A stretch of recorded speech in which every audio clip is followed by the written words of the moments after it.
Just waiting for some people to come on. Hi, Constance. Give me a thumbs up or a heart to make sure that you can hear me okay.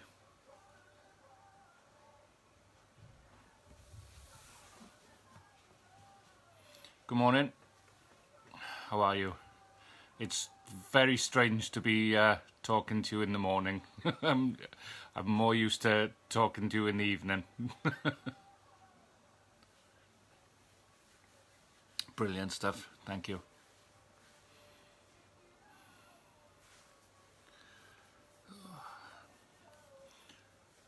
Whereabouts are you in the world?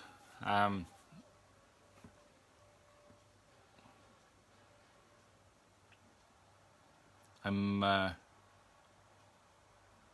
assuming that most of the people who are going to be on here are European, because it's 5 o'clock in the morning in the States. So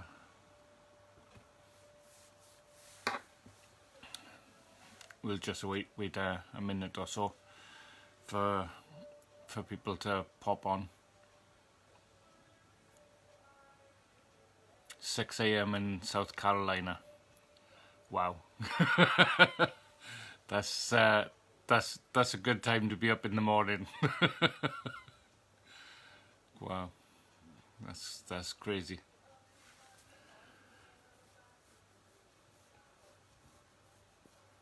The last time we were on, we were talking about the disciples.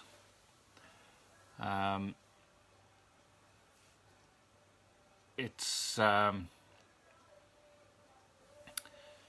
we're gonna continue with that. It's a sort of look at the disciples and imagining what sort of feelings they had and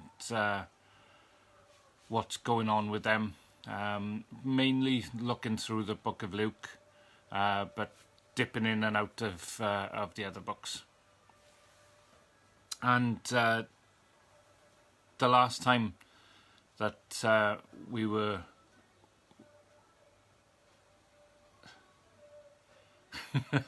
that's very nice of you, Constance. But it's I can imagine that you're quite asleep at the moment, so we'll forgive you for that. The last time that we were talking to you, Jesus had just come down from the Transfiguration to find his disciples all in disarray, and they were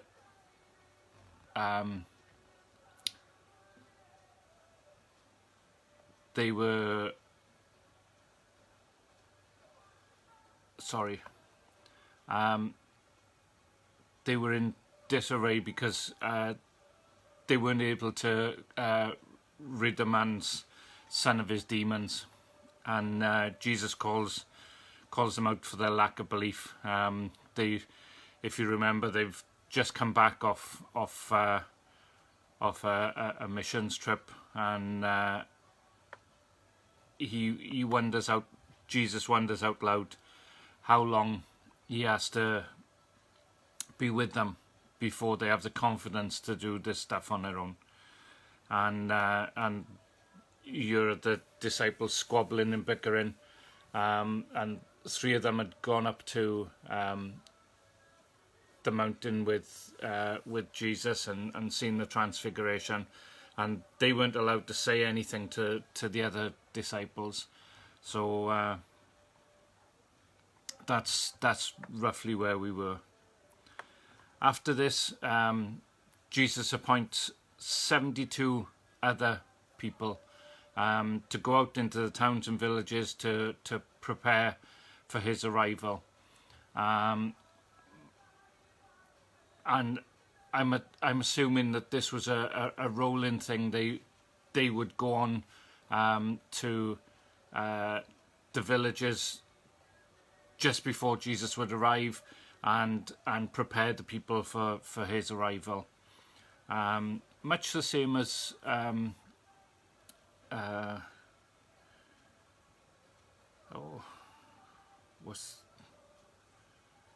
sorry, it's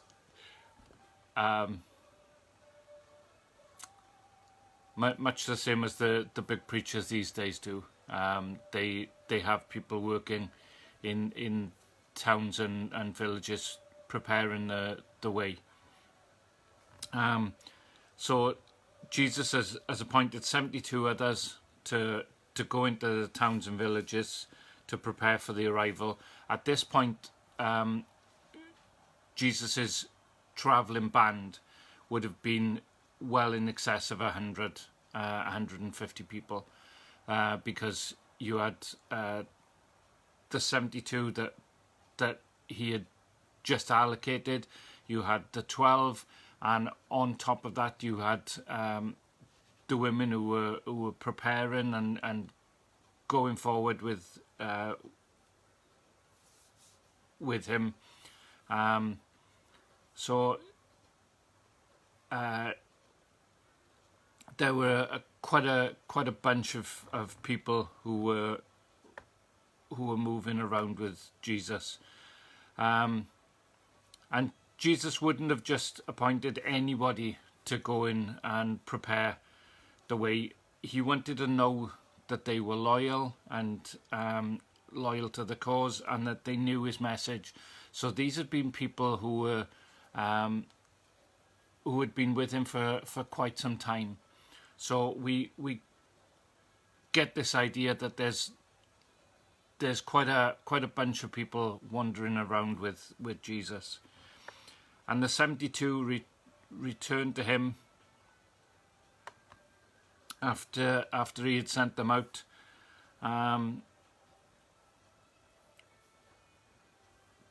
Just the same as the 12 returned to him. He's building a small army of apostles and evangelists, who some of which he would leave in villages, and some of which would be travelling around with him. Jesus was always teaching and training others, as he still is. And if we draw near to him, then he draws near to us, still through his Spirit. Jesus reveals to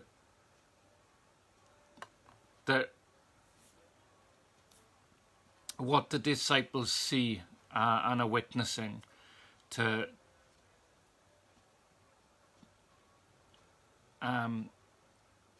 is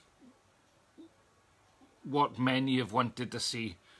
They are made for a time such as that, just as we are made for a time such as now. Don't ever say that you wish to have been born in a different time. Rejoice in the time that you were born in now.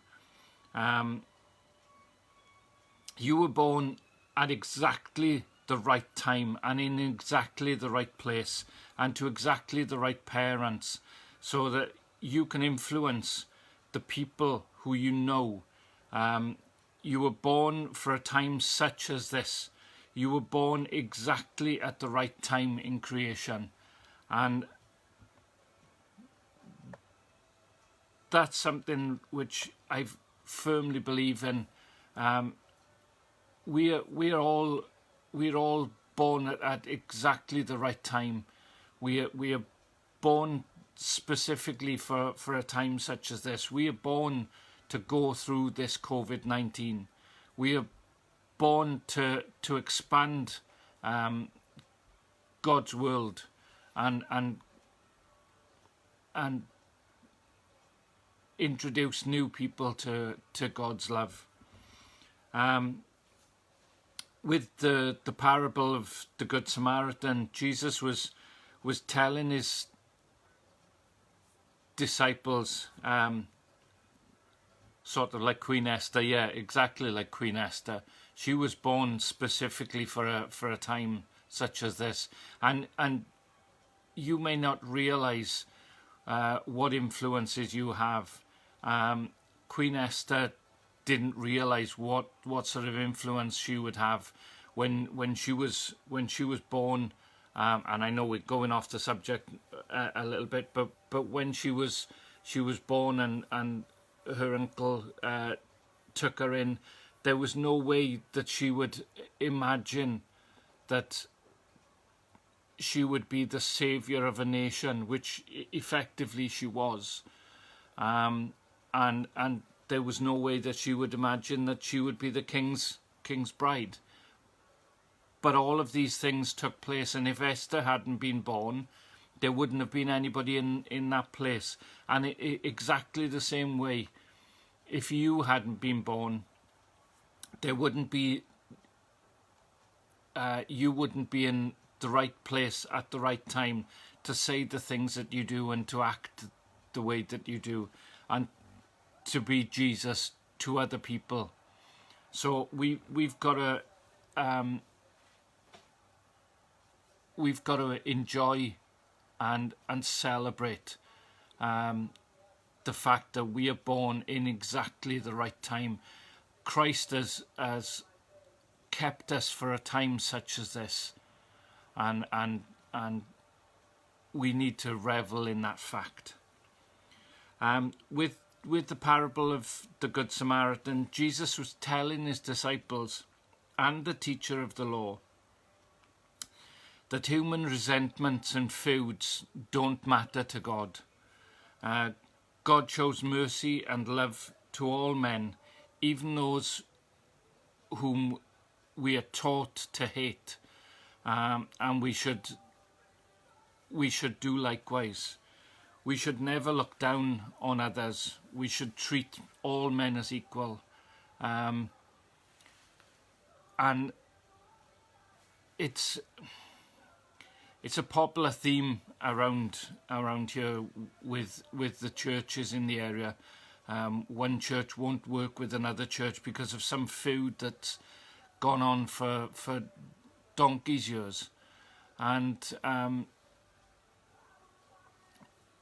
it's not in God's nature to take notice of feuds and resentments. So we shouldn't be taking notice of feuds and resentments. I was talking to my mum the other day, and I was saying to her, because she's got something in her past which she can't get rid of, and I was saying to her, it's her choice. She's choosing to hold on to that, and we shouldn't choose to hold on to things. Everything in life is a choice. We choose to be offended, and that sort of sounds strange, but we choose to be offended. We choose to take offence at other people, and God doesn't work that way. So essentially, we shouldn't work that way. We shouldn't choose to take offence. We shouldn't choose to be offended at people. Admittedly, people upset us, but we've got to get over it and move on. Getting back to this, it was at this point that one of the disciples asked Jesus how to pray. Teach us how to pray, because they had been watching Jesus pray for a long time, and they wanted to learn how to pray like Jesus prayed, how to pray in such a fervent manner to God. And Jesus said something really inflammatory to a Jew. He said, call God Father, call God Dad. And he mentions the word Abba. Well, Abba is basically the word that a baby uses when it's learning to talk. Just as a child in our culture would say dad. a Jewish baby would say Abba, and that was completely inflammatory to the Jewish public. The Jews revered God, and even to this day they won't utter the name of God for fear of blaspheming Him. But here's Jesus saying, call God your dad. And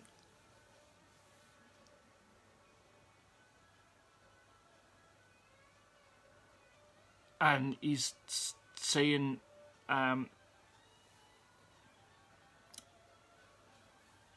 to them to call down God's kingdom ways to the earth, because we want God's kingdom ways in this time that we're living in. Give us sustenance and take away our sin. Good morning, Roger. And help us to forgive the sins of others, which we don't very often do. We hold grudges and we quite often hold forgiveness for sins back, and what God's saying here is we shouldn't be holding forgiveness for sins back. And don't let us slip back into situations where we are likely to sin. So Jesus is creating a framework for people to know how to pray. Jesus is taking the disciples and I know we say the Lord's Prayer as the Lord's Prayer, but effectively it's a framework of knowing how to pray and knowing which way to pray. And then Jesus moves on and tells the disciples,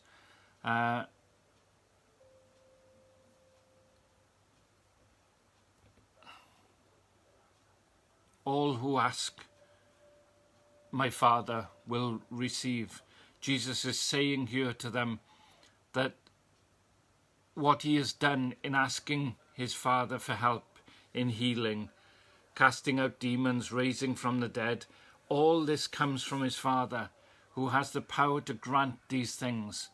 And all we have to do is believe and have the audacity to ask. It's just we don't often have the audacity to ask most of the time and expect it to be done. If we were just asking for 3 loaves of bread, we'd be persistent and come away with the goods, like Jesus gives an example of somebody going to a guy's house in the middle of the night and asking for 3 loaves of bread. If we were just asking for the 3 loaves of bread, something tangible, something that we could physically hold and see, we would be more persistent. But when we're asking God for things, when we're asking God for prayer for healing, or for prayer for casting out demons, it's not something that we can hold, it's not something that we can touch, it's not something tangible. So we have more misgivings about asking for it, but God will come through, and all we need to do is be persistent. How much does your Father want to give you good things? Jesus mentions the gift of the Holy Spirit here, which the disciples would not have been familiar with at this junction. It says, woe to you, because you load people down with burdens they can hardly carry, and you yourself would not lift a finger to help them. Woe to you, experts of the law, because you have taken away the key to knowledge. He's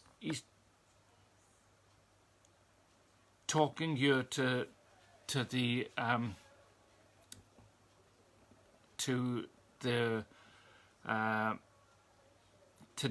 experts in the law. Okay, ta-ra, Roger. Have a blessed day. He's talking here to the experts in the law, and he's using the word woe, which was used as a curse word. So Jesus was cursing the Pharisees and the lawmakers for making the word of God so difficult to uphold.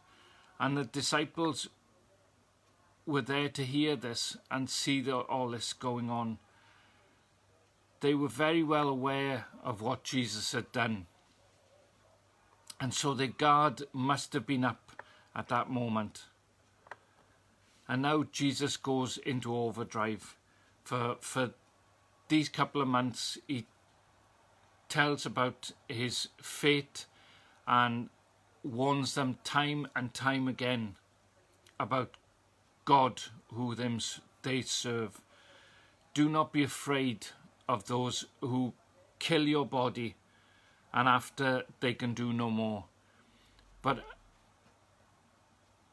I will show you whom you should fear. Fear him who, after your body is killed, has the authority to throw you into hell. This is a different tone from Jesus. He's more direct, and there's an urgency in his speaking that wasn't there before. All the disciples must have noticed a change in him, talking regularly about his own death, the corruption of the Pharisees and the likes. He talks about a very real dimension and a very real division between the people of Jesus and the people of the world. And we are constantly caught in this. We've got to be in the world, but not of the world. And we quote it quite flippantly, but Jesus is talking here about a real dimension and a real division between the world of Jesus and the world of man. And we've got to realize that we are part of God's world. We are part of a world of light and hope, whereas the world of man is a world of degradation and running people down and of no hope. The disciples get told that there is more to life than food and clothes. God knows that they are necessary, but in the right order. Put God first in all things, and then we will be provided for. But don't get things out of order. Jesus is talking about the Jews valuing money and prosperity over their gods, which is exactly what we do today. We value things more than we value God, and we value money and prosperity more than we value our immortal soul and our God. They've done it time and again, and built up false gods for themselves, just as we do. We build false gods out of footballers, musicians, our phones, our computers, our clothes, our hairstyles, our musical tastes, looks, fashion, all are false idols. And all can be used for God's glory as long as we use them in the right way. we need to truly assess and look at ourselves from a point of view of God's perspective. Yeah, proper perspective, Constance.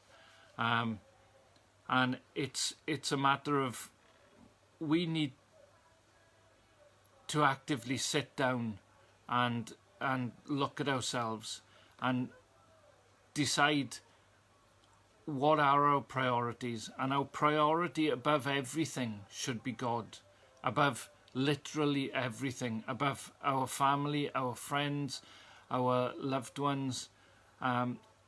God should be our first priority, and that's the way to do it. I've said it before on your joy, Jesus, others, yourself, and that's the way to get joy. Be always ready for the Lord. It's in the story of the servants who partied because their master was away too long, and they let it slip and they partied. And that's exactly the same as the Israelites. They were constantly, Moses has gone up a hill. He's been up a hill for a month, and therefore he's not coming back. So we'll party and have a good time. And in partying and having a good time, they completely twist everything, and they commission a golden idol, and they get completely out of whack. Well, we don't want to be like that. We want to be like the servant who's constant and is constantly engaged, so that whenever his master comes back, whenever his master returns, he's going to be ready for him, and he's going to have been doing the right things constantly. And it's like it says in the Bible that God's the only person who knows when Jesus is going to return, and when the end times are going to be. And we can't afford to be a Sunday Christian who does everything right on Sundays, but then is chaotic through the week and letting things slip through the week.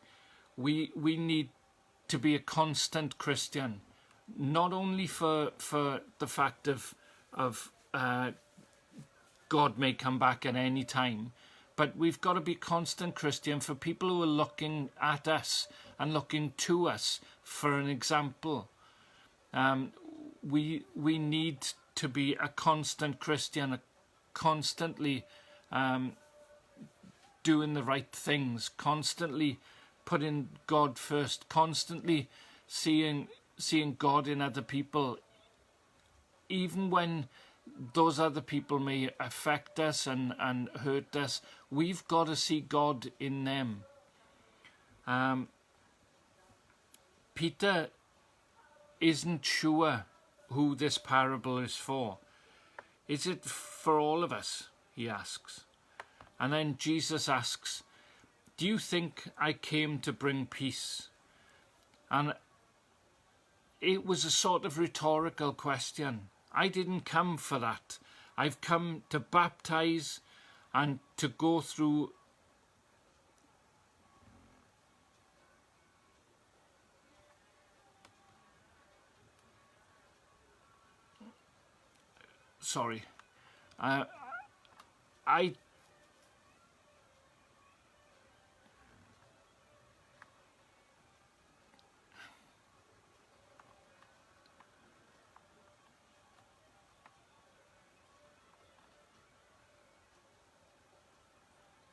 he talks about how families will be divided when it comes to Christ, you'll have some people who will come to Christ and some people who won't, and there's a division caused because of him. Christ didn't just come to bring peace. He came to bring in a sense bring division, because he's separating the sheep from the goats. He's come to call his people to himself. He turns to the crowd and he says, you have to make your decision, even if it's on your way to the court. Make your peace and you will find yourself in a good place if you've made peace. If you don't make peace with your neighbour, you may find yourself on the way to hell. Then Jesus, talking to his many disciples, counts the cost of being a disciple. He says, you have to count the cost. You have to realize that this is not just a sprint, and that it's a marathon, and it's about getting to the end. It's not just about doing a good deed now and coasting the rest of the way. It's about being consistent. And you don't just say a prayer and you're in, and you have to pay, and you're in. You have to pay the price and finish the race. And we often don't talk about that to people. We often just introduce them to God and say, you say a prayer and then you're in, and that's it. But what we should be saying is, you need to say a prayer, and that's the start of a relationship. And you've got to be constant with that relationship. You've got to grow with that relationship. And that relationship has to last you until the end of your days. It's not about being really quick and getting something done and then you can go on your way. It's about changing your perception, changing your way of life to be God's person. We are just in the main bothered about numbers. We are constantly bothered about numbers in churches.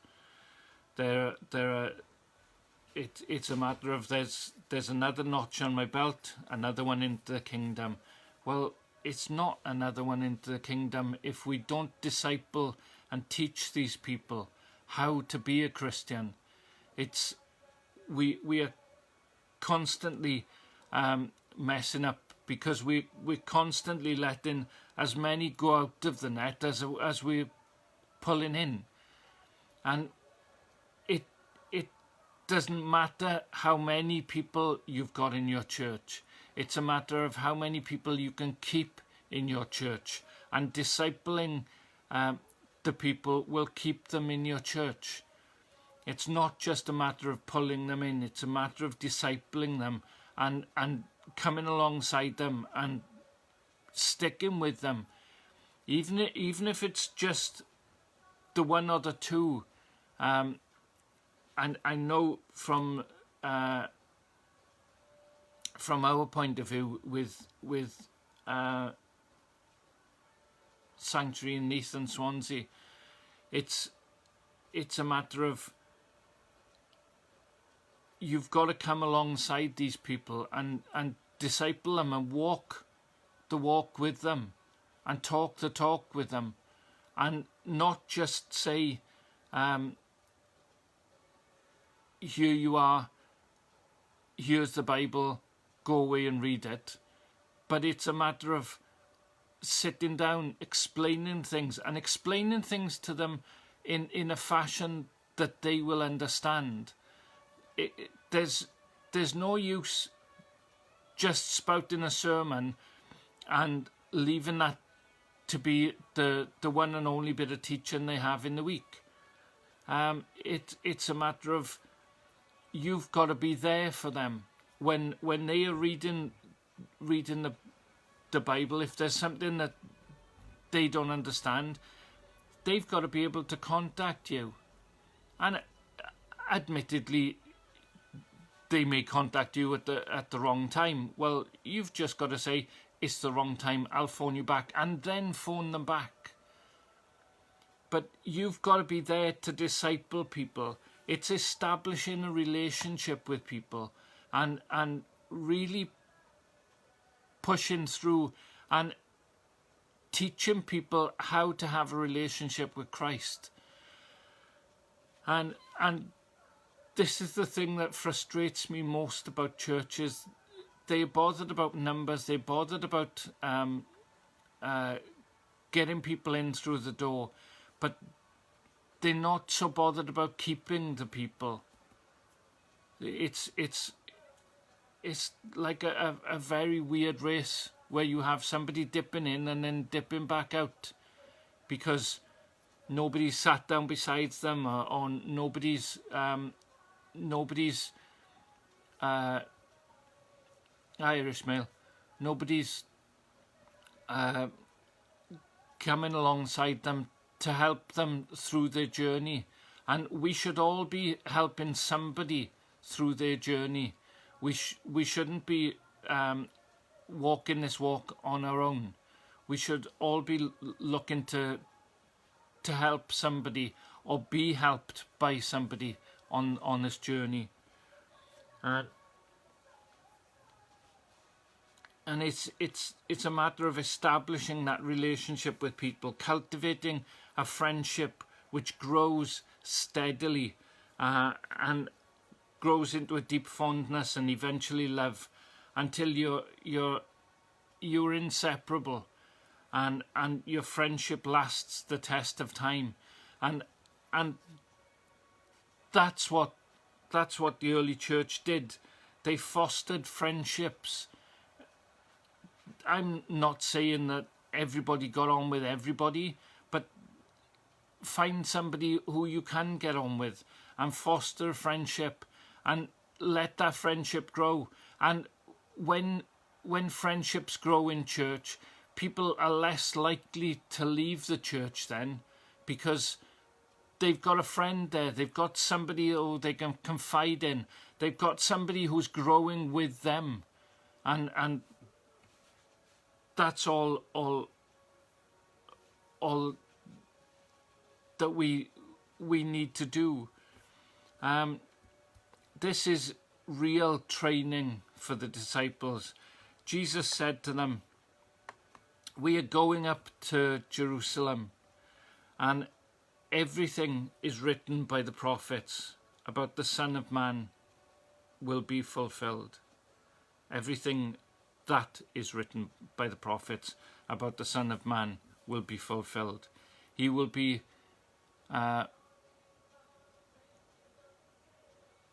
isolated in a church of 50 constants. If you're feeling isolated, then try and befriend somebody. But if you're feeling isolated, potentially look for a new church. Look for a church that's going to include you. But if there are no other churches around you at present, make the move to become a friend to somebody, if that's possible. Jesus said to them, we're going up to Jerusalem, and everything that is written by the prophets about the Son of Man will be fulfilled. He will be delivered over to the Gentiles. They will mock him, insult him, and spit on him. They will flog him and kill him, and on the third day he will rise again. The disciples did not understand this. Its meaning was hidden from them, and they did not know what he was talking about. When it says they didn't understand him, they weren't stupid people. But in the temples at that time, all the disciples would have been taught was the first 5 books of the Bible, the Torah. And they wouldn't have known the readings of all the other books or all the prophets, because they were not learned men. They were not, they would have left Bible teaching at the age of 10 and started their careers, started their apprenticeships, and started their trade. And so a lot of what Jesus was saying would not have registered until it happened. And then they would have said, but he said this was going to happen. How did he know? I think this is the whole reason for Matthew writing his book in the manner which he did. Matthew wrote his book with the Jews in mind, and he was showing them where Jesus had fulfilled all of the prophecies. And if you can take Matthew's book and basically go through it and look for prophecy, Jesus fulfilled it, prophecy, Jesus fulfilled it. And Matthew was writing his book on the basis of the common Jew wouldn't know all of the prophecies. The common Jew wouldn't have known all of the reasons for Jesus being the Son of Man. So Matthew tries to marry up all of the prophecies with his information about Jesus, basically proving to the Jews that all of these prophecies are matched up with this one man whose name was Jesus Christ, making the point that this is the Messiah that we've been waiting for. Every single thing that was said about him has come true in this man's life. And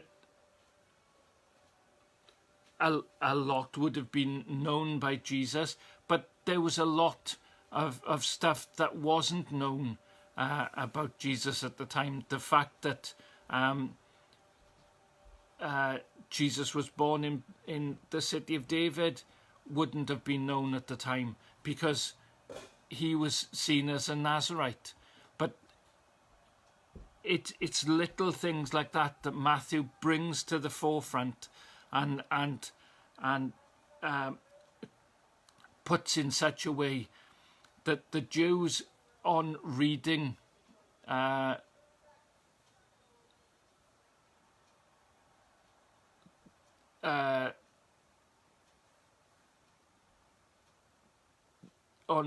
Matthew's book, would have known exactly what he was talking about.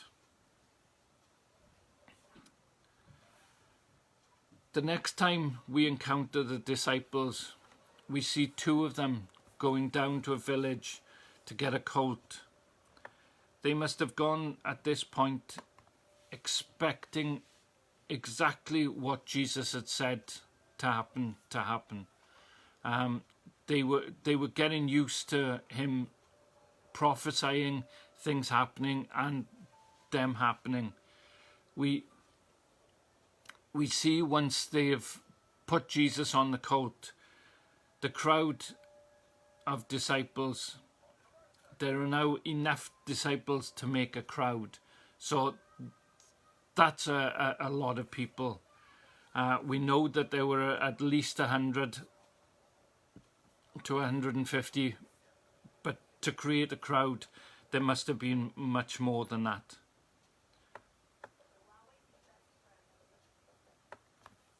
When we see Judas next, Satan has entered him, and the plot to bring down Christ is put into action. Now we can speculate how this happened. Maybe Judas watched Jesus turning the temple upside down and started to doubt, and that doubt allowed Satan to enter him. However, it happened. It did happen, and we see the consequences of his actions. But without Judas doing what he did, Jesus wouldn't have been able to conquer death and hell. We now come to the Last Supper. Jesus gives his disciples the Last Supper, and they end up bickering and arguing about who is the greater. Jesus must have been at his wit's end with them. So he tells them that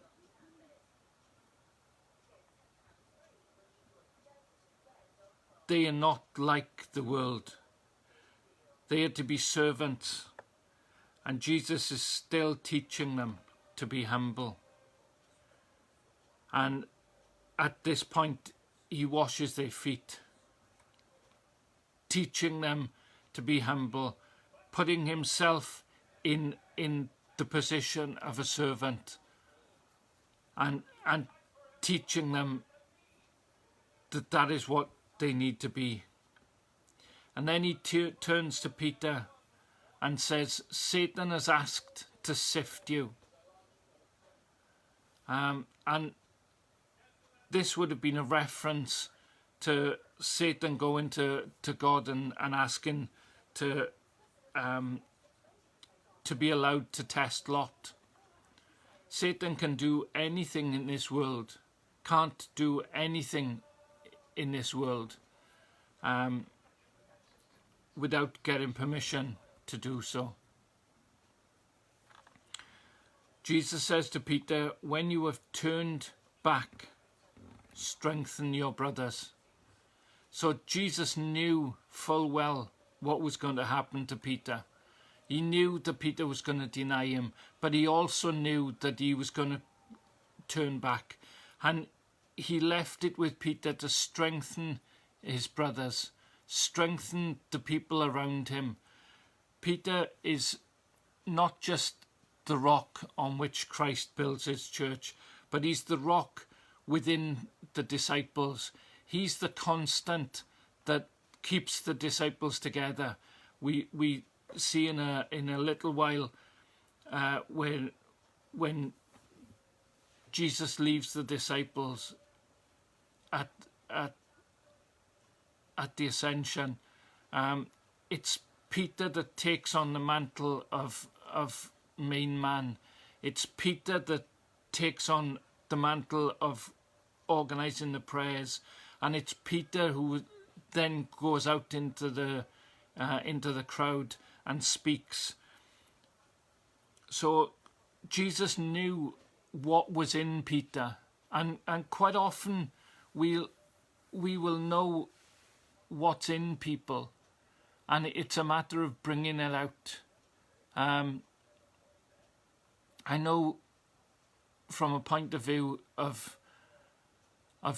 doing this, I've been in a situation where I've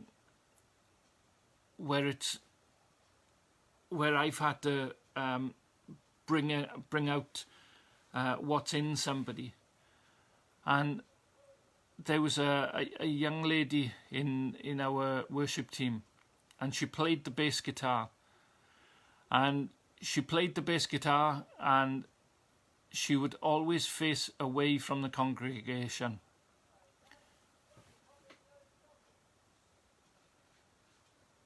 And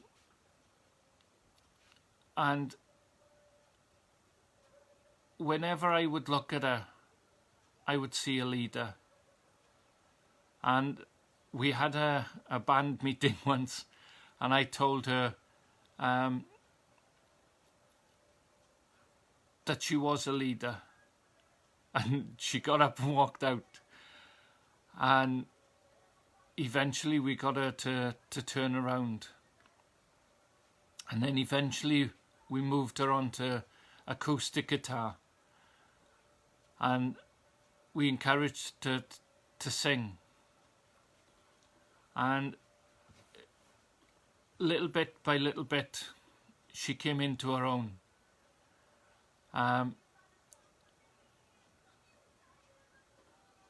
But God had told me that she was a leader, and that I had to bring that out of her. And it was a lot of banging of heads. There was a lot of friction between us. But eventually she became the leader of our worship team, and she was then approached to become the lead guitar player for a Christian band, and eventually the lead singer of that Christian band. And she also moved on to front another Christian band, which in that band and her other band, they used to go around to schools and colleges and play for kids and minister to people. And she brought loads and loads of people to God. And she came to me at one point after she'd been with the first band for a while, and said, I know we've butted heads, but I can now see what you saw in me, and thank you. And that was all that it needed. She's a fantastic human being, and she's grown so much. But if I hadn't listened to God, countless teenagers wouldn't have been brought to Christ. And I didn't know where He was going to lead her, but we've got to listen to God. And Jesus is saying here to Peter that once he's turned back, he's got to strengthen his brothers. This is implying God has allowed the disciples to be sifted, and they're going to be wrecked, but Peter has to bring them all back together. Otherwise, why would Christ say, when you have turned back? And this may explain why Judas had Satan enter him. It is entirely possible that Judas would not have done what he did without the prompting of Satan. Satan's presence pushed him over the edge, so to speak. Peter says he will stand by Christ through thick and thin. And then Jesus tells him that he will deny him 3 times before the cock crows that evening. How often have we felt that we would be steadfast in something, and then when it gets to it, our knees buckle and we cave? Christ knew that about Peter. And if he hadn't denied Christ in that moment, maybe Peter would have been crucified by the side of Christ, or stoned, or killed, in whatever format. There are a lot of what ifs about this, but God had it all in his hands. And that's why we must trust him. He sees a far bigger picture than we can ever see. And things that don't make sense to us make perfect sense to him in future. We can look back over our lives and see the place. I certainly can. I can look back over my life and see the places where God has intervened and where God has made things possible, and also where when things have happened, God has brought something good out of them. And we can see those things in hindsight, but we cannot see them when we're there. And sometimes we curse God for allowing things to happen, when if we could see the bigger picture, we would get an understanding. But it's not our place to curse God. We notice when Jesus is being taken to the house of the chief priest, Peter seems to be the only disciple who follows. At a distance, but he follows. And Peter has the bottle to follow him. He follows and then denies Christ. But he is very much alone. Where have all the other disciples gone? They've all run away. It would have taken a real guts and real loyalty for Peter to follow, knowing what was going to happen. He was the only one who followed them.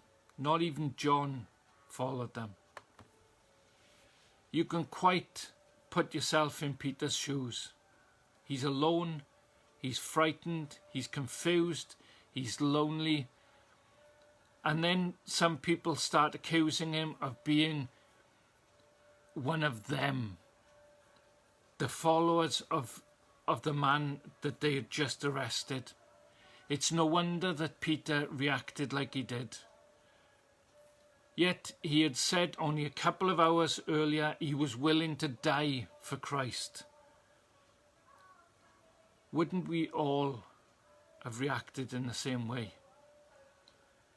It's so often we say, "Oh, I'd stand up for Christ. I'd be willing to lay down my life for Christ." But when you're in that moment, when you're in that time frame, when you're in the second that there's somebody confronting you, or maybe someone putting a gun to your head and saying, "Confess Christ as your Lord now," maybe we wouldn't be that strong. Some of us are, but a lot of us are not. So let's have a little compassion for Peter. We'd like to think that we would be strong enough, but ultimately it's only when we are put in that situation that we truly know how we would react. And it's a matter of putting us in that situation it's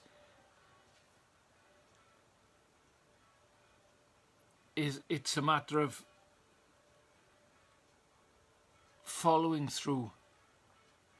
And sometimes we haven't got the guts. Peter didn't have the guts, and we condemn him and we decry him for that. Put yourselves in Peter's shoes and just imagine what he was going through. My time has run out, and I've still got a fair chunk to go with the disciples. So we'll continue that next Wednesday morning. It was good seeing you all, and good morning to all you people who have just joined us. Does anybody know Keith Green? I know of Keith Green, but I don't know Keith Green. But have a blessed day, and I'll see you next week. God bless.